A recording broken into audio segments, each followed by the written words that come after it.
ಮುಸ್ಲಿಮರ press meet workout ಆದಂತ ಅಲ್ಲ ಕಾಣಿಸ್ತಾ ಇದೆ. ಮುಸ್ಲಿಮರ ಪ್ರೆಸ್ ಮೀಟ್ ಅಂತ ಅಲ್ಲ, ಅದರ್ವೈಸ್ ಆಲ್ಸೋ ಕಾಂಗ್ರೆಸ್ ಪಕ್ಷದಲ್ಲಿ ಈಗ ಸತೀಶ್ ಜಾರಕಿಹೊಳಿ ಅವರು ಮತ್ತೆ ಈ ಹಿರಿಯ ನಾಯಕರುಗಳೆಲ್ಲ ಸಭೆ ಸೇರಿದ್ದು ನೋಡಿದ್ದಾರೆ.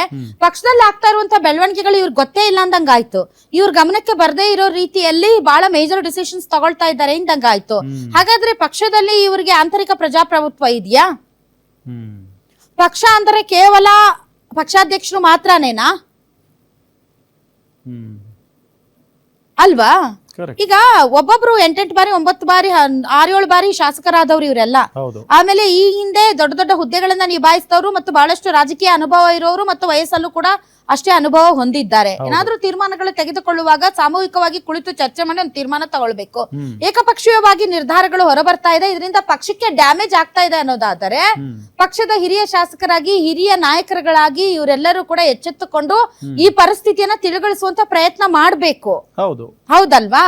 ಸೊ ಇದು ರಾಜಕೀಯ ಲಾಭಾಕಾಂಕ್ಷೆಯ ವಿಚಾರ ಅಲ್ಲ, ಇದು ಒಂದು ರಾಜಕೀಯ ಪಕ್ಷದ ಮುಂದಿನ ಭವಿಷ್ಯದ ವಿಚಾರ. ನಿಜ. ಹಾಗಾಗಿ ಇಷ್ಟೆಲ್ಲ ಆಗ್ತಾ ಇದ್ರು ಕೂಡ ಏನೂ ಆಗಿಲ್ಲ ಎನ್ನುವಂತೆ ಹಿರಿಯ ನಾಯಕರುಗಳಾದ ಸಿದ್ದರಾಮಯ್ಯ ಮತ್ತು ಡಿ.ಕೆ. ಶಿವಕುಮಾರ್ ಅವರು ಓಡಾಡ್ತಿರೋದು ನೋಡಿದ್ರೆ ಈ ಪಕ್ಷದ ಗತಿ ಮುಂದೇನು ಅನ್ನುವಂತಹ ಒಂದು ಪ್ರಶ್ನೆ, ಒಂದು ಸಹಜವಾದಂತ ಕನ್ಸರ್ನ್ ಬೇರೆ ನಾಯಕರಲ್ಲಿ ಹುಟ್ಟುತ್ತಲ್ಲ.